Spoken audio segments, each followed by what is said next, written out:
읽겠습니다. 그리스도께서 우리를 위하여 저주를 받은 바 되사 율법의 저주에서 우리를 속량하셨으니 기록된 바 나무에 달린 자마다 저주 아래 있는 자라 하였습니다. 이는 그리스도 예수 안에서 아브라함의 복이 이방인에게 미치게 하고 또 우리로 하여금 믿음으로 말미암아 성령의 약속을 받게 하려 함이라. 아멘. 8절에 보면은 또 하나님이 이방인을, 10절에 보면은 무릇 율법 행위에 속한 자들은 저주 아래 있나니 기록된 바 누구든지 율법책에 기록된 대로 모든 일을 항상 행하지 아니하는 자는 저주 아래 있는 자라 하였습니다. 또 하나님 앞에서 아무도 율법으로 말미암아 어렵게 되지 못할 것이 분명하니 이는 의인은 믿음으로 말미암아 믿음으로 살리라 하였습니다. 율법은 믿음에서 난 것이 아니니 율법을 행하는 자는 그 가운데서 살리라 하였느니라. 그러니까 율법의 행위로 우리가 어렵게 되지 못하고, 특별히 무릇 율법 행위에 속한 자들은 저주 아래 있다 그랬습니다. 내 행위로 뭘 어렵게 되려고, 내 행위로 뭘 해보려고 하는 것은 저주 아래 있다 그랬습니다. 왜? 창세기 3장 아래 있기 때문에 모든 사람이 죄를 범하였으니 하나님의 영광에 이르지 못하더라. 의인은 없나니 하나도 없다 그랬습니다. 그래서 율법의 행위로, 우리의 노력으로 우리의 의인은 구원받을 수가 없다. 그래서 그리스도께서 보혈의 능력을 흘려서 우리의 모든 저주와 재앙, 죄악을 다 용서해 주신 것입니다. 그래서 가시에 찔려 흘리신 저주를 대속한 축복의 보혈, 가시에 찔렸다. 이 가시는 창세기 3장의 저주의 상징입니다. 우리 예수님께서 저주를 받았다. 또 십자가는 저주의 상징입니다. 가장 흉악범을 처형하는 것이 십자가예요. 그래서 예수님이 저주를 받은 바 되었다. 율법의 저주, 가난의 저주, 질병의 저주, 이 모든 저주를 예수님이 내 대신 대속하신 거예요. 그러니까 굉장한 거죠. 이 율법의 저주가 얼마나 무서운지 특별히 신명기 28장 15절로 68절에 보면은 저주가 가득 차 있어요. 들어와도 저주를 받고 나가도 저주를 받고 하나님 말씀에 불순종한 결과로 저주 재앙이 오는 거죠. 그러나 하나님 말씀에 순종하는 사람, 신명기 28장 1절로 14절에 보면은 들어와도 복을 받고 나가도 복을 받고 하나님 말씀대로 우리가 살아가는 것이 얼마나 큰 복인지 모르죠. 그런데 창세기 3장 이후로 우리 인간은 하나님 말씀대로 살아갈 수 있는 능력이 없어요. 하나님 말씀대로 순종할 수 있는 힘이 없어요. 모든 사람이 죄를 범하였으니 하나님의 영광에 이르지 못하더라.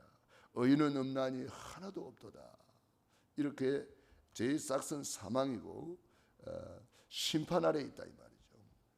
그러므로 무릇 율법의 행위에 속한 자들은 저주 아래 있나니 기록된 바 누구든지 율법책에 기록된 대로 모든 일을 항상 행하지 아니하는 자는 저주 아래 있는 자라 하였습니다. 99가지를 다 지켰다 할지라도 한 가지 행하지 못한다면 모든 일을 항상 행하지 아니하는 자는 저주 아래 있는 자라 그랬습니다. 그래서 이 저주를 아무도 해결할 수가 없습니다. 그래서 우리 예수님께서 가시에 찔려서 우리의 저주를 대속하셨다. 십자가에 못이 박혀서 우리의 저주, 재앙, 죄악을 담당하셨다. 그래서 그가 찔림은 우리의 허물을 인하며 그가 상함은 우리의 죄악을 인함이라. 그가 징계를 받음으로 우리가 평화를 누리고 그가 채찍에 맞음으로 우리가 나음을 입었도다. 우리 예수님께서 왜 이렇게 가시에 찔렸습니까? 그가 찔림은 우리의 허물을 인하며 온몸이 상했습니다. 그가 상함은 우리의 죄악을 인함이라. 우리 대신 죄와 저주를 담당하신 거지요. 우리가 받아야 될 저주를 내 대신 대속하신 거지요. 그래서 그리스도께서 오늘 13절입니다. 그리스도께서 우리를 위하여 저주를 받은 바 되사 율법의 저주에서 우리를 속량하셨으니 기록된 바 나무에 달린 자마다 저주 아래 있는 자라 하였습니다. 이 죄 때문에 저주가 임하고 가시가 임하고 은근기가 임하고 재앙이 임하는 겁니다. 그래서 결국은 사형틀에 매달릴 수밖에 없는 심판 아래 있는 우리. 그래서 우리가 그 십자가 사형틀에 십자가에 못이 박혀야 되는 사람이란 말이에요. 죄의 싹은 사망이기 때문에 그만큼 이 죄가 얼마나 잔인하고 무서운 것인 줄 알아야 돼요. 왜 예수님이 이렇게 잔인하게 피를 흘리고 예수님이 이렇게 가시에 찔리고 못이 박혀야 되는가? 이것은 우리의 지은 죄가 이렇게 무섭고 크다는 것을 보여주는 겁니다. 우리가 받아야 될 저주를 그리스도께서 우리를 위하여 저주를 받은 바 되사 율법의 저주에서 우리를 속량하셨다. 율법에 의할 것 같으면은 죄 아래 있는 자들은 다 심판 아래 있고 죄의 싹은 사망이기 때문에 이 죄 때문에 멸망받을 수밖에 없는데 그리스도께서 우리를 위하여 저주를 받은 바 되사 율법의 저주, 가난의 저주, 질병의 저주, 죄악의 저주, 어떤 저주라도 우리 예수님이 우리를 속량하셨다. 속량, 핏값을 지불하고 우리를 사셨다 이 말입니다.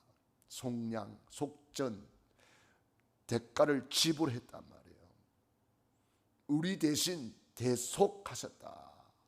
속량, 대속 이런 말은 아주 중요한 단어입니다.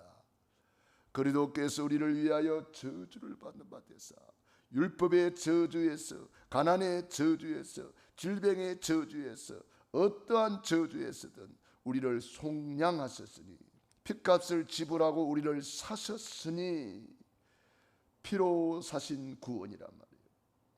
기록된 바 나무에 달린 자마다 저주 아래 있는 자라 하였습니다. 십자가에서 다 이루었다. 이 말은 우리가 받아야 될 저주, 율법의 저주, 가난의 저주, 질병의 저주, 어떠한 저주든지 내가 다 해결했다. 나무에 십자가에 매달려서 우리 대신 핏값을 지불하고 우리를 속량하셨다. 엄청난 말씀입니다. 보통 말씀이 아닙니다.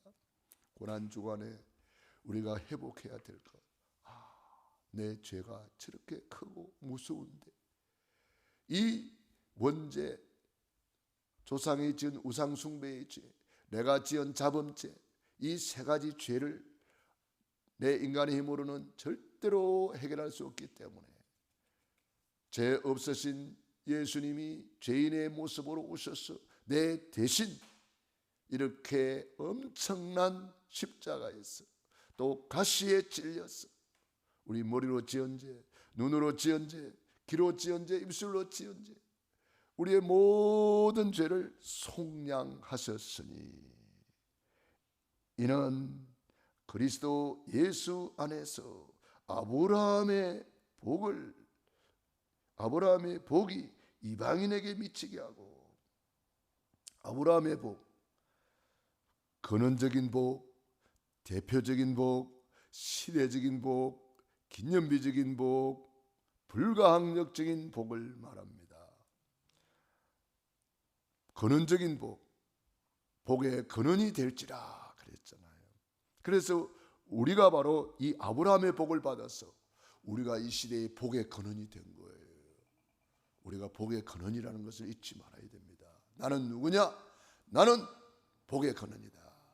그리스도 안에서 나는 이제는 새로운 피조물이고 복의 근원이라는 거 절대 잊으면 안 됩니다. 그리고 나는 그리스도 안에서 대표적인 복을 받은 사람이다. 가문의 대표적인 복을 받은 사람이고 지역의 대표적인 복을 받은 사람이다. 그리고 나는 누구냐? 시대적인 복을 받은 사람이다.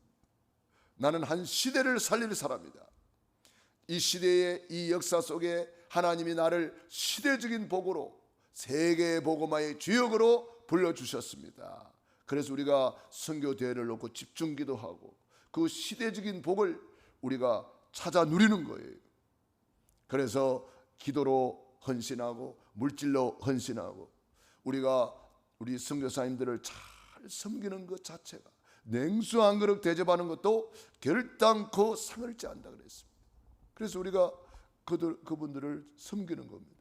선교사님들이 오실 수 있도록 비행기 표를 우리가 끊어드리고 또 훈련 받을 수 있도록 훈련비를 지원해 드리고 우리 선교사님들이 오셔서 머무를 곳이 없기 때문에 그분들이 머무를 수 있도록 우리가 숙식을 제공해 드리기도 하고 식주인 가이오가 되어서 그분들을 섬기는 겁니다.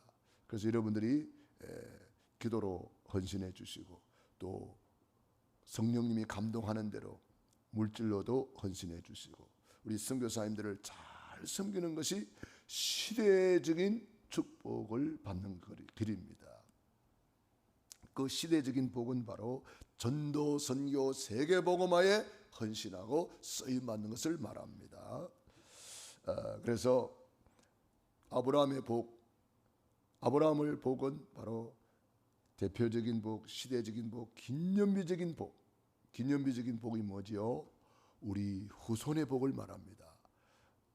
자자손손 천대까지 은혜를 베푸느니라. 우리 후손들이 이런 복을 받을 수 있도록 우리 후손을 놓고 기도하고 우리 후손에게 이 복음을 전달하고 우리 후손을 위해서 축복의 씨앗을 심는 겁니다. 아브라함이 심어서 이삭이 100배의 축복을 거두잖아요.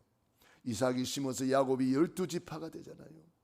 야곱이 심어서 요셉이 세계 복음화의 주역으로 쓰임받는 거지 우연히 되어진 건 없습니다.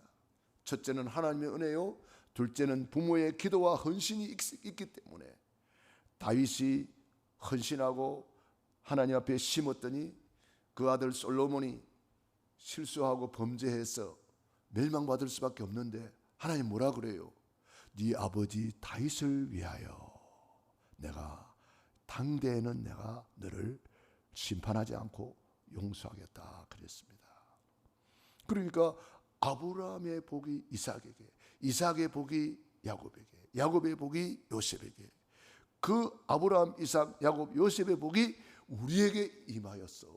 우리가 바로 이 축복의 대열에 서게 되었다는 것을 알고 이제 우리만 이 복을 받고 누릴 것이 아니라 이 엄청난 복을 우리 후손에게 전달해야 되는 거예요. 그래서 걸어온 30년은 우리가 준비했다면 이제 걸어갈 30년은 우리 후대에게, 우리 후손들에게 이 복음을 확실하게 전달해야 되는 겁니다. 신명기 6장 4절로 9절 앉았을 때든지 누웠을 때든지 길을 갈 때든지 손목에 메어서 미간에 붙여서 부지런히 가르쳐라. 이 말씀을 마음에 새기라. 이게 안 되면은 결국은 노예되고 포로되고 속국되어서 고난이 많은 거죠. 우리는 그러므로 아브라함의 복을 받은 사람이라는 거 항상 잊지 말고 나는 아브라함의 복을 받은 사람이다. 나는 이 시대의 복의 근원 아브라함이다.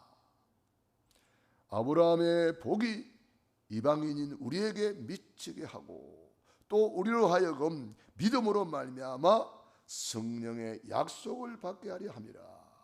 믿음으로 이 모든 복을 받는 복의 근원이 되는 것입니다. 그래서 우리는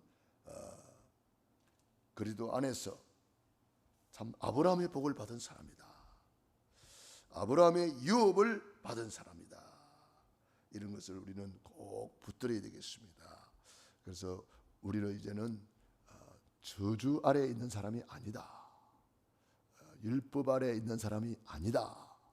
나는 복음 안에 있고 그리스도 안에 있고 이제는 아브라함의 복을 받은 복의 근원이라는 것, 이것을 꼭 기억해야 되겠습니다. 이것을 깨달은 사람들이 이제 기도수주에 보면은 여호수아 갈렙처럼 언약을 다 붙잡고 강하고 담대하게 나아가는 거예요. 이 언약을 못 붙잡은 사람들은 자꾸 마귀가 주는 저주 아래에 있는 생각을 해요. 불안, 염려에 잡혀요. 두려움에 잡혀요. 그러다 보니까 그만 문제가 커 보이고 자꾸 내가 작아지는 거예요. 어느 정도 작아졌습니까? 12명을 정탐꾼을 보내놨더니 10명의 정탐꾼이 뭐라고 그래요? 메뚜기처럼 됐다고 그랬어요. 그리스도 안에 있는 이 아브라함의 복을 모르니까, 그리스도 안에 있는 이 엄청난 유업을 모르니까 자꾸 내가 작아지는 거예요. 문제가 커 보이고 세상이 커 보이는 거예요. 그래가지고 그만 나는 메뚜기 같습니다. 우리는 다 죽었습니다. 큰일 났습니다. 이렇게 불신앙, 불순종에 빠져버리는 거예요. 우리도 그렇게 살아왔습니다. 어떻게 세상이 커 보이고 어떻게 나는 어찌 할 수 없는 사람처럼 보였습니다. 너무나 무능하고 부족하고 연약해 보였습니다. 그러나 그리스도 안에 이 복을 알고 나니까 그리스도께서 우리를 위하여 저주를 받은 바 됐어요. 우리 조상 대대로 저주 아래 살아왔는데 그것이 나도 모르게 우리 안에 각인뿌리 체질이 되어가지고 나도 모르게 이런 것이 자꾸 나온단 말이에요. 10명의 정탐꾼처럼. 그래서 날마다 구원의 길을 걸으면서 구원의 감사, 구원의 감격을 가지고 복음 각인뿌리 체질, 복음으로 편집, 설계, 디자인하는 겁니다. 계속 날마다 전략 속에 우리가 참 이 말씀을 듣고 이 말씀을 각인뿌리 체질하고 얼마나 감사한 일이에요. 날마다 성경을 읽고 묵상하면서 날마다 예수님이 그리스도라 가르치기와 전도하기를 거치지 않고, 그래서 이 그리스도께서 이제 우리 안에 다 각인뿌리 체질되면 여호수아 갈렙처럼 되는 거예요. 강하고 담대하게 되는 것이고 저들은 우리의 밥이다 선포하게 되는 것이고 하나님이 우리와 함께 하는데 뭐가 염려가 되고 두렵느냐 말이야. 하나님이 적과 꿀이 흐르는 가나안 땅을 아브라함 때부터 이삭 때부터 다 줬지 않느냐. 모세를 통해서 이미 약속했지 않느냐. 이제 우리는 가서 차지해야 된다고. 이렇게 강하고 담대하게 나아갈 수 있는 것은 복음으로 내 안에 각인뿌리 체질됐기 때문에 여호수아 갈렙은 모세 밑에서 40년 동안 이 말씀을 잘 받아서 순종한 거예요. 그 말씀을 마음에 새긴 거예요. 똑같이 출발했고 똑같이 기적을 보았고 똑같이 홍해 앞에서 똑같이 여리고 앞에서 하나님이 하신을 보았지만은 이게 내 것으로 각인뿌리 체질이 안 되고 내 것으로 편집 설계 디자인이 안 되니까 결정적인 순간에 그만 불평하고 원망하는 거예요. 문제가 더 커 보이고 내 안에 있는 예수님이 작아 보이는 거예요. 나와 함께 하시는 하나님이 작아 보이는 거예요. 그러니까 불신앙하는 거예요. 여러분, 그래서 우리가 복음으로 내 안에 각인뿌리 체질하는 것이 얼마나 중요한지 모릅니다. 그래서 날마다 전략 속으로 들어가서 이 그리스도 안에 있는 나는 어떤 복을 받았는가. 여러분, 신약 성경에 바울이 기록한 그리스도 안에서라는 그것을 한번 찾아보세요. 그리스도 안에서 나는 새로운 피조물이다. 그리스도 안에서 나는 모든 것을 할 수 있다. 그리스도 안에서 나는 해방받았다. 그리스도 안에서 아브라함의 복을 받았다. 여러분, 이 그리스도 안에서라는 것을 찾아가지고 내 것으로 만들어야 돼요. 이걸 하나님이 우리에게 유업으로 주신 거예요. 그리스도께서 우리를 위하여 저주를 받은 바 되사 율법의 저주의 소리를 속량하셨으니 이는 아브라함의 복을 유업으로 이방인에게 미치게 하려 함이라. 저와 여러분이 이 축복 속에 있음을 믿으시고 그리스도 안에 있는 모든 언약을 내 것으로 만들어서 아브라함의 복을 누리는 저와 여러분이 되기를 바랍니다. 기도하겠습니다. 하나님 우리 아버지 감사합니다. 우리가 받아야 될 저주 재앙을 우리 예수님께서 저주를 받은 바 되사 율법의 저주에서, 가난의 저주에서, 질병의 저주에서, 모든 불신앙의 저주에서 우리를 속량하여 주시니 감사합니다. 우리 예수님이 핏값을 지불하시고 저주의 십자가에 매달렸으고 저주의 가시체를 쓰시고 우리가 받아야 될 모든 저주를 속량하여 주시니 감사합니다. 핏값을 지불하고 우리를 건져내 주시니 감사합니다. 핏값을 지불하고 우리를 구원해 주시니 감사합니다. 이 구원의 감사 감격을 날마다 구원의 길을 걸으면서 누리게 하여 주시옵시고, 우리 안에 아직도 각인뿔이 체질되지 못하고 있는 부분들을 낱낱이 찾아서 이번 고난 주간에 다 떼버리고 다 부셔버리고 모든 불신앙을 다 내버리고 완전히 그리스도 안에서 새로운 피조물 오직 그리스도로 각인뿔이 체질되게 하옵소서. 그리스도의 보혈의 능력으로 각인뿔이 체질되게 하옵소서. 아브라함의 5가지 복으로 완전 각인뿔이 체질되어서 누리게 하여 주시옵소서. 오늘도 새벽을 깨우며 기도하는 귀한 종들 머리 위에 능한 손으로 안수하여 주시고, 아직도 이 아브라함의 복을 알지 못하고 율법의 저주 아래 신음하는 많은 사람들에게 이 부활의 복음을 증거하게 도와주옵소서. 이 그리스도 보혈의 능력을 전파하여서 많은 영혼들을 초청할 수 있도록 도와주시옵소서. 예수님 이름으로 기도드리옵나이다. 아멘.